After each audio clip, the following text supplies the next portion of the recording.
What's up, everybody? I was suggested by Ollieman, the guy I played with in the last video, to do a chess personality quiz, and I think I've seen some people do it, but I've never personally done it.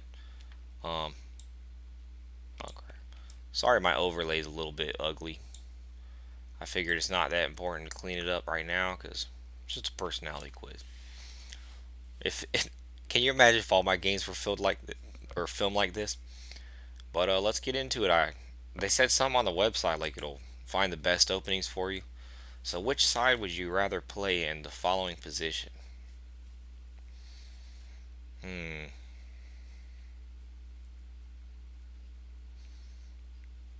that's a really stressful position.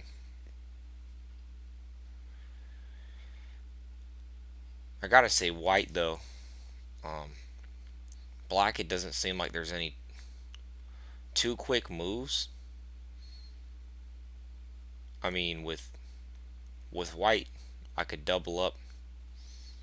I could threaten his bishop with my knight. His knight ain't doing crap, you know. Yeah, that's white all day. I don't know about y'all. Also, if you want, comment what you would pick on each of these questions. I think it's like 20 questions. So when you play in tournaments, well, I don't play in tournaments. Do you usually score with consistent results, or do you perform on the extremes? Now I'll just say online. Sometimes I get some really cool tactics, and other times I blunder my queen or something. So I think I think that's everyone though in chess. I don't think anyone's that consistent, but I'm gonna put B on that one. Maybe the subscribers watching, they might think I was wrong about an answer. Maybe my self analysis isn't good. Which best describes how you think about the position and the Sicilian? Okay, I'm gonna look at it first.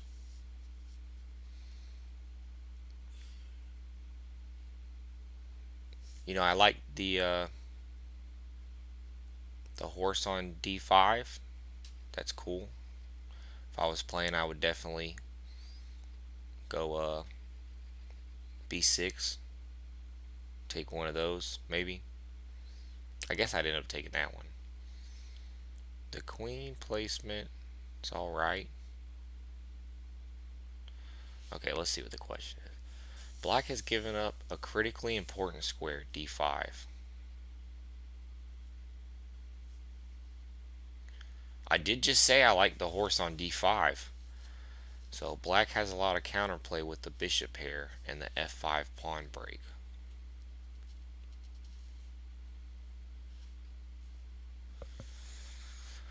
I don't know about counterplay. I'm looking at it. If that were me, I'd probably break it open too, but he doesn't have immediate threats on the king, right? Really any piece. Yeah, I'm gonna say. I mean, I prefer white. I'd definitely be wanting to play white. I could even do something like um, Queen F3, and then take over here with the check. I mean, that's pretty cool too. So, which statement is closer to the truth? I bring my best game when facing opponents I dislike. Ooh, I really don't notice my opponent. I definitely notice my opponent for sure because I get annoyed at some play styles which y'all have seen, like the early queen out. I don't like that, but but I don't know that I play better. I guess it's which one's more true. Cats are going crazy. Um, I definitely notice my opponent every game. I I don't know how to expose it yet, but I see some people are really reactive to what I can do. So if I can get something where I'm really thinking about this over here, but they're thinking about that over there, it's good. So I gotta say the first one. Black played G5, your first instinct. C, D, E, F, G. Do y'all count to, or do y'all say the alphabet? G5.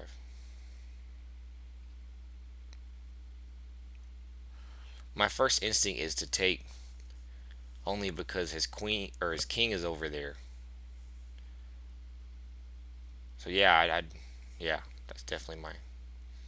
If his king wasn't over there, I'd retreat, but I like to bust it open. Ah, I don't even know. I mean, I don't play gambits. I'm gonna say no because I don't really like studying open theory that much. How would you think about whether or not to take on G5 as white? Evaluate the placement of the pieces and decide if the attack seems promising. Calculate. I'm not really calculating. The attack seems promising. He gets the pawn out. I can take the pawn. Then his king's just wide in the, right in the open. I don't really calculate that much. What if this chess personality test just says, "Yeah, you're stupid," under serious time pressure?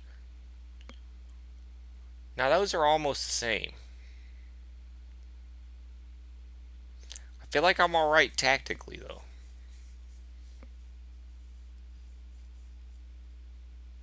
Yeah, these are like the same question.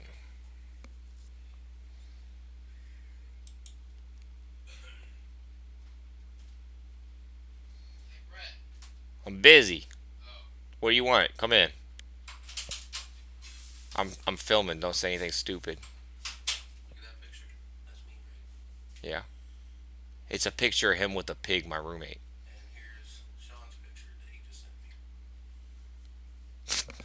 Can he took a picture with a pig, and then his friend took a picture with a stuffed animal pig and sent it to him. That's pretty funny. I don't think it's that funny though to come share it. Yeah, yeah. That's my roommate John. Which of these ideas do you prefer for white? That's a long sentence. White should trade bishops and put a strong knight on d4. Okay, trade bishops. How are you even gonna get a knight to d4? Oh, never mind. I was thinking d5. Hmm.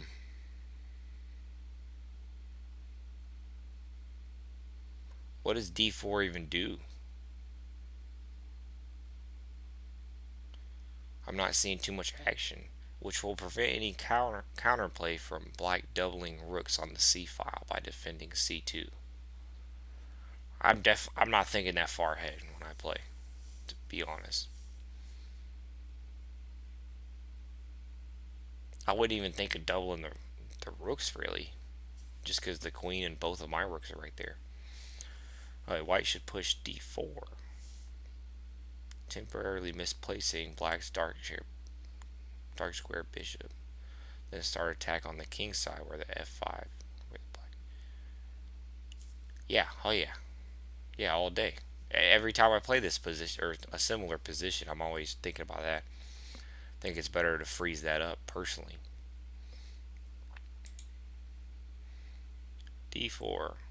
Would you rather your opponent play d5 or f5? f5. It's weird.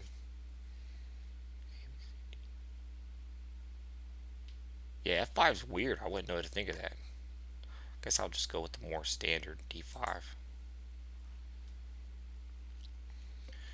You have been ahead of pawn for most of the game, but after tough resistance from your opponent, you only have 5 minutes left in this position. Should you play on or offer your opponent a draw? Am I white? I'm white. I offer draws a lot, so gotta say draw. Which statement comes closest to your feelings? It's always a joy to be paired with someone you've crushed in the past. The odds of winning are slightly higher against opponents one has previously beaten. The first one's just worded weird. I don't like it. I don't like the whole I'm crushing him. It's just weird. I mean, I get whipped sometimes. I whip people, but there's something like egotistical about that. With plenty of time on the clock, what would you do in this position? That's a headache.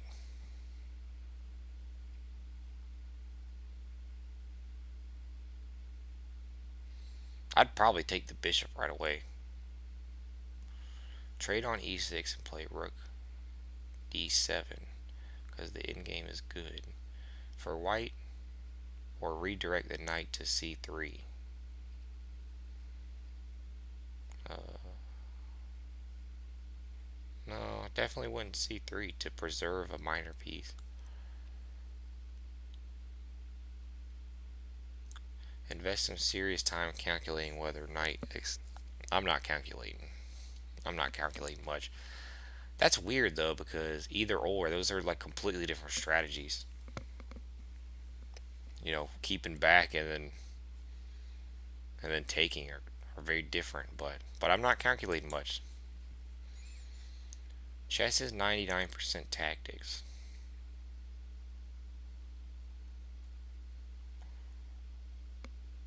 I don't know. I think in low level games, it's almost all tactics. But in high level games, like the position, from what I've seen, how far they think ahead, doesn't seem like tactics as much as just good placement. So I guess I disagree. Depends on, like, they should have it with certain elos. I think lower elos, the tactics are more important. How do you feel about this wild gambit for black?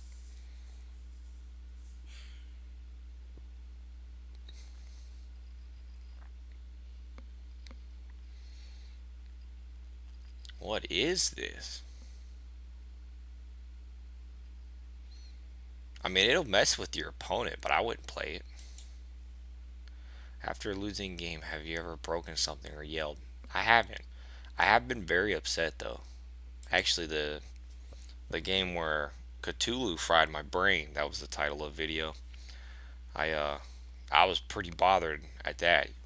I I left the room filming and just thought that was not a fun chess game. That was stressing me out. So I do get upset, but I'm not like angry like white to play in castle. Ooh,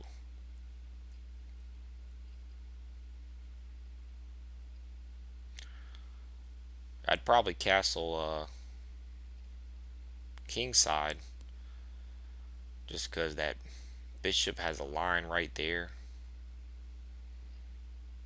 I guess this bishop has a line there, but it just seems more defended, so I'd probably king side.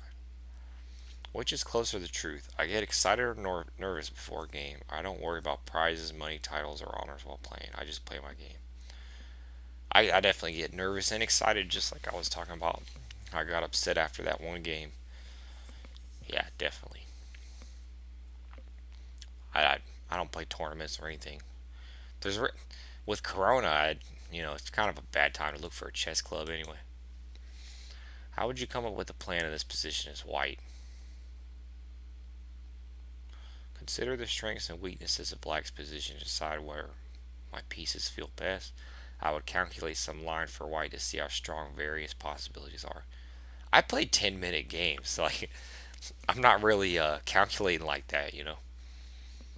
Yeah, I just look at the weaknesses. Simple. Which is harder for you to do it? Identify my advantages in building a plan or trade a good position for a strong attack. I don't think I have trouble with trading a position for a good attack. I think I'm fine throwing a sacrifice out. A lot of times they don't work because I don't calculate, like I've been saying. I have a problem with building a plan sometimes. Y'all see me get froze, so I'm a romantic.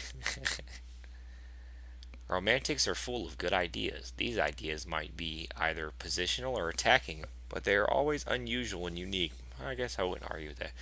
The romantic doesn't usually win by out calculating his opponent, but rather finds some unexpected and unusual concept. Yeah, that seems like me. They're very emotional. Alright, alright. You talking crap, you know? And therefore can be very distraught when they lose. But their moodiness also means that when things are going well, they can be unstoppably brilliant. Huh. So, this. Oh, I hope y'all can see the whole thing. Okay, you can see. Um, I'm more attacking, less positional, aggressive, or solid. That's a little weird. I mean, I feel like I'm pretty aggressive.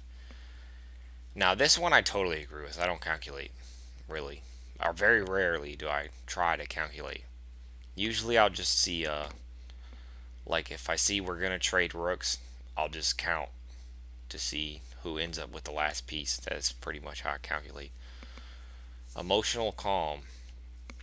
Yeah, I mean, this is pretty realistic. Vasily Ivanchuk is a romantic. He was born 1969. The Ukrainian grandmaster is a good example of a modern day romantic. A moody, brilliant genius. I like being compared to that. Ivanchuk is capable of beating anybody in the right day, but his results can be erratic. Yeah, I'm pretty erratic. Ivanchuk play is typically or typified by its great humanity, and many call him one of the most talented players ever, ranking as high as number two in the world at one point. Well, Anand said of him, "You never know which mood he is going to be in. Some days he will treat you like his long lost brother, the next day he ignores you completely. His playing style is unpredictable and highly original, which makes him more dangerous, but sometimes leading to quick losses as well." I think overall, I mean, this thing's pretty accurate, which is pretty cool. Y'all should do it too. I just looked up chess personality test. It's like chesspersonality.com or something. Pretty fun. I hope y'all enjoyed that. If you didn't, let me know. If you did, let me know.